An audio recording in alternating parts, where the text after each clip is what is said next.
njëri një kohë Ibrahimi së bashku me Haxherën dhe me djalin e tyre, Ismailin, lëvdatat e Allahut Azza wa Jalla qofshin mbi të gjithë. U larguan nga Palestina drejt një lugine të thatë, e cila quhej Bekke, e ma vonë kishte qujt me emrin Mekke. Lugine e cila gjende në një prej rrugëve të karavaneve tregtare të asaj kohe. Ibrahimi a.s.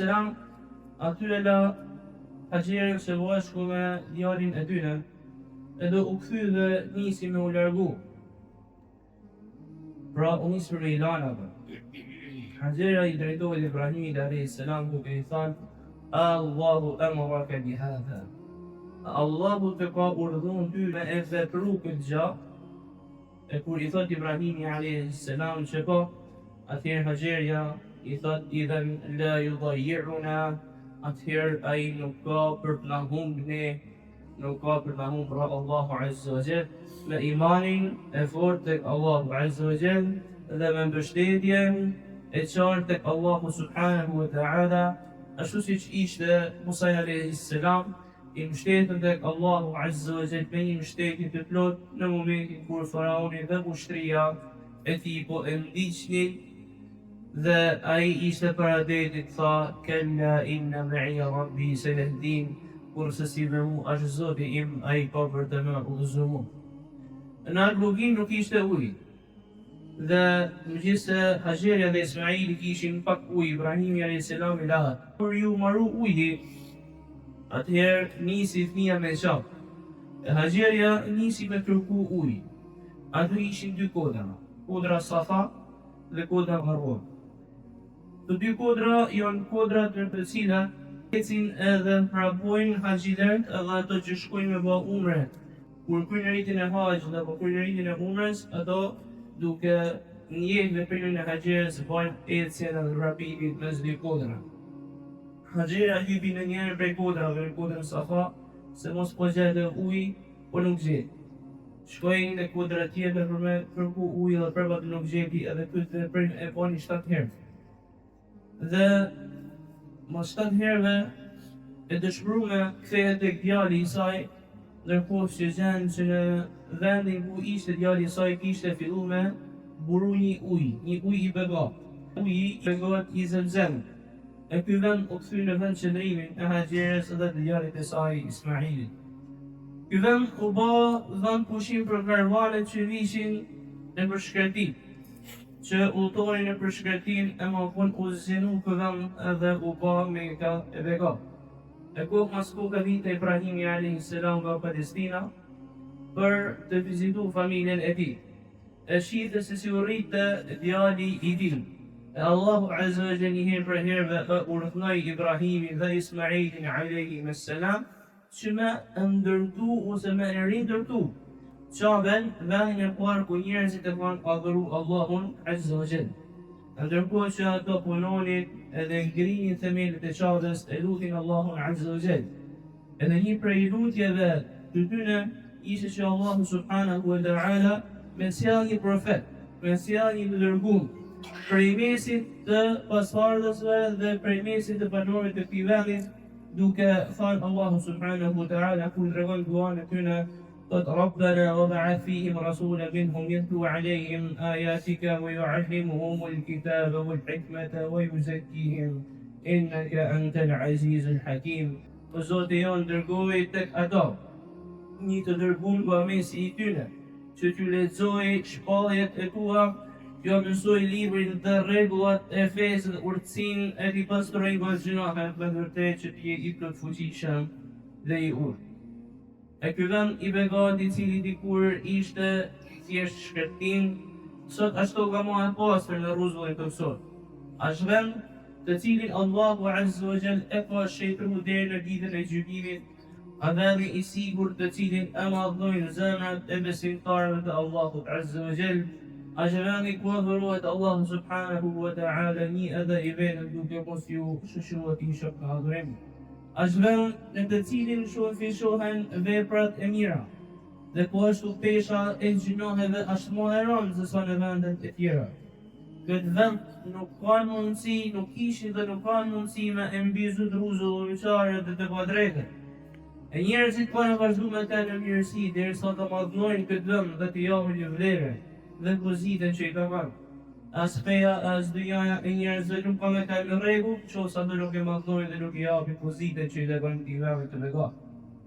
Çdo vit, haxhiler drejtojnë së pari zemrat e tyne, e së dyti trupat e tyne për të kryer shtyllën e 5 vizitën e shtëpisë së shenjtë haxhit, kryerjen e haxhit. E në Mekë ndodhet qabja e nderuar. E nuk ka në një vend tjetër ku është prej fesë e Allahut Azza wa Jall që me urudullu, apo me e pus një vend si është buri i zi, apo me e prej kurin e zi, apo dhe rukun jemeni, nuk quhet prej fesë vetëm se në këtë vend ka kurse e përsojnë për këtë vendeve të tjera të cilat njerëzit të pojnë tawaf umullohen apo i prekin apo kërkojnë bereqet, ato nuk kanë lidhje dhe nuk janë prej Islamit. Meka është drejtimi i muslimanëve gjatë namazit të tyre. Ajo është e ruajtur prej dexhalit dhe nga Adami i tij. Në këtë vend grumbullohet besimi ashtu siç na ka treguar profeti sallallahu alaihi wasallam. Ndërkohë që qabja e cila është në qiell, e cila quhet El Beitul Ma'mur, qabja të cilën e vizitojnë 70.000 melek çdo ditë. Dhe këto 70.000 melek nuk e rivizitojnë ma, nuk hinë ma në këtë vend mbi 70.000 melek në ditën tjetër. Kjo qabe është mbi qaben e sotme. Dhe këto janë disa prej cilësive dhe veçorive të Mekës së Begat, veçori të cilat kena me i cek me lejen e Allahut Azza wa Jall, sidomos duke bërë që kjo është mos edhe ajo koha kur edhe haxhilet janë kthyer për aty në vendeve të shenjta. E para, qabja e xhamia e parë e cila është ndërtuar në tokë. Allahu subhanahu wa ta'ala ka thënë në Kur'an: "Inna awwala bayti wudi'a lin-nasi lalladhi bi Bakkata mubarakan wa hudan lil-'alamin." Në vërtetë që falëndoria e parë e ngritur për njerëzit është ajo në Mekë, e bekuar dhe udhërrëfyese për njerëzit, për popull. Transmetohet nga Abu Dharr radhiyallahu anhu, Allahu qoftë i kënaqur me të, se ka thënë, ka pyetur profetin sallallahu alaihi wasallam se cila është xhamia e parë në tokë. Ai ka thënë El Mesjidul Haram, pra xhamia e Qabës, El Mesjidul Haram. Pastaj cila i ka thënë El Mesjidul Aqsa, xhamia Aqsa, e cila gjendet në Palestinë, të cilën lusin Allahun Azza wa Jall që me liru prej durve të zullumçarëve. E më mënaj i tha sa ku ka mes tyne, i tha 14. Meka është quajt po ashtu vendi i sigur. Allahu subhanahu wa ta'ala thotë në Kur'an: "O men dakhalahu kana amina." Kush hyn në të është i sigurt. Hasan al-Basri, Allahu e mëshiroft, ka thënë, rastiste që dikush pasi vriste dikë përpara, pra në kohën e ignorancës, vendose në qafin e tij një copë prej leshit në mënyrë që mu dallu dhe hynte në Mekë në zonën e shenjtë, e i birja e tij që i birja e tij të vramit e shihte dhe nuk e cënonte derisa dilte nga zona e shenjtë e Mekës. Kjo duke pas parasysh që në kohën e ignorancës arabët kërnoheshin me hakmarin edhe me gjakmarin që bashin, ishte një pozitë të rëndësishme tek ata. E nuk e prejkte pra ai hasmi, nuk e prejkte tjetrin përderisa ishte në zonën e shenjtë. Transmetohet ashtu nga Abdullah ibn Abbas radhiyallahu anhu se ka thënë, pejgamberi sallallahu alaihi wasallam në ditën e çlirimit të Mekës ka thënë: "Me të vërtetë që Allahu e ka shëjtru këtë vend, pra Mekën, në ditën që ka krijuar qiejt dhe tokën. E ka me bashku me ka një shajt me shëjtrin e Allahut Azza wa Jall deri në ditën e gjykimit. Lufta në këtë vend nuk i është leju as kujt para meje, e kjo vetëm për një periudhë të shkurt kohet, nuk lejohet që shkurret. Ferrat e këtij vendi të priten, edhe po ashtu thot pamshë që gjuhen për gjuhëti nuk tremben, jo ma të gjuhen. Nuk merret gjoja e gjetur vetëm se në rastin që kur ai e merr me qëllim që me gjetë të Zotin dhe nuk preket as bari i njohur në vetë. E po ashtu Ibrahimi alayhis salam ka dua që ky vend në kënë i sigurt. Fa thot Rabbi ja'al hada baladan amina o Zoti im bane këtë vend të sigurt. E po ashtu Allahu subhanahu wa ta'ala thot në Kur'an e cilëson këtë vend të sigurt ndërkohë që vendet rreth saj nuk ishin të sigurta. Thot awalam yarau anna ja'alna haraman aminan wa yatakhaffafu an-nasu min hawliha.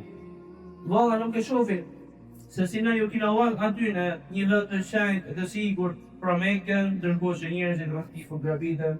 Allahu azza wa jall kur është vendu për këtë vend e ka qujtë vend të shenjtë duke thënë wa hadha al-balad al-amin bashkë këtë qytet të sigurt. أقول قولي هذا وأستغفر الله لي ولكم.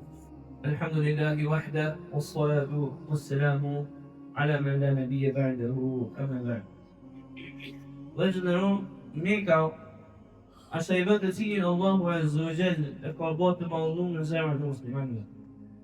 Është vend të cilin shumohen veprat e mira dhe rëndojnë veprat e këqija, gjinoha. Të parët anë të devotshëm e kanë mallmu atë shumë këtë vend, sa që disa prej tyre nuk kanë pas dëshirë që me jetu në zonën e shenjtë të Mekës, sepse kishin frikë nga gjinohet që kishin me bë gjatë shëndrimit në Mekë. Ibn Rajebi Allahu mëshiroft thot, disa prej sahabeve, shokët e profetit sallallahu alaihi wasallam, i ruheshin banimit në zonën e shenjtë në Mekë nga frika se mos banin gjinohet aty.